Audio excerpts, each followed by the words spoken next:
shocking announcement. Queen grants Beatrice special royal privilege made Harry seething with envy. Princess Beatrice could in theory take on a new role on behalf of the Queen as she falls ill, as other members of the royal family who would usually serve in the position are incapacitated, a royal biographer explained. Buckingham Palace announced on Sunday that the Queen has contracted COVID and will be isolating while carrying out light duties as she recovers. But questions have been raised over how the role of the monarch can be continued following the illness, with royal author Hugo Vickers explaining Princess Beatrice could become the next Counsellor of State. He explained there had been 6 people in the role who keeps the business of monarchy going, but there now exists only 2 viable options, and said Princess Beatrice would technically be the next option due to the line of succession. Speaking on Good Morning Britain, Mr. Vickers reflected on the Queen's illness and what that means for the wider royal family. He explained the Counsellors of State would normally step in, which include Princes William, Charles, Harry, and Andrew. However, due to recent events, Harry and Andrew would be unable to carry out their role. Mr. Vickers explained, if the monarch is unable to perform her duties, it used to be 6 counsellors. They used to be the Queen Mother and Prince Philip. Well, they're no longer around.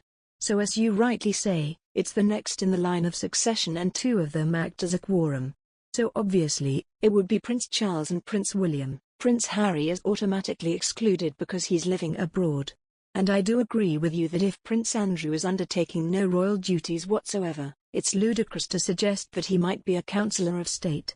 So at some stage, they probably ought to address that, in which case the next person, in theory, would be Princess Beatrice, who would be perfectly capable of being a Counsellor of State. They don't have to do very much, but there are certain things that they can't do. But they just keep the business of monarchy going, if you see what I mean, in the absence of the monarch, either abroad or through illness. While Princess Beatrice is 10th in succession, she is the next person after Prince Andrew, who is over the age of 21 and can therefore be a counsellor. Meanwhile, Queen Elizabeth II tested positive for COVID-19 on Sunday and is experiencing mild, cold-like symptoms, Buckingham Palace said, adding that the famously stoic 95-year-old monarch still plans to carry on working. The diagnosis prompted concern and get-well wishes from across Britain's political spectrum. The palace said the Queen, who has been fully vaccinated and had a booster shot, would continue with light duties at Windsor Castle over the coming week.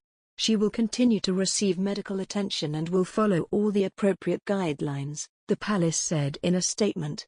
People in the UK who test positive for COVID-19 are required to self-isolate for at least 5 days, although the British government says it plans to lift that requirement for England this week. Both the Queen's eldest son Prince Charles, 73, and her 74-year-old daughter-in-law Camilla, Duchess of Cornwall, contracted COVID-19 earlier this month. Charles has since returned to work. There are also thought to be several recent virus cases among staff at Windsor Castle, where the Queen is staying. A host of senior British politicians sent get-well messages. Prime Minister Boris Johnson tweeted, "I'm sure I speak for everyone in wishing Her Majesty the Queen a swift recovery from COVID and a rapid return to vibrant good health." Health Secretary Sajid Javid wrote that he was wishing Her Majesty the Queen a quick recovery, while opposition Labour Party leader Keir Starmer wished the Queen good health and a speedy recovery. "Get well soon, Ma'am."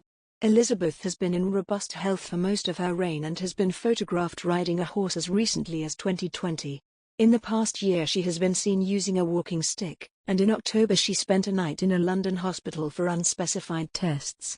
The Queen's doctors ordered her to rest after that, and she was forced to cancel appearances at several key events, including Remembrance Sunday services and the COP26 climate conference in Glasgow, Scotland in November.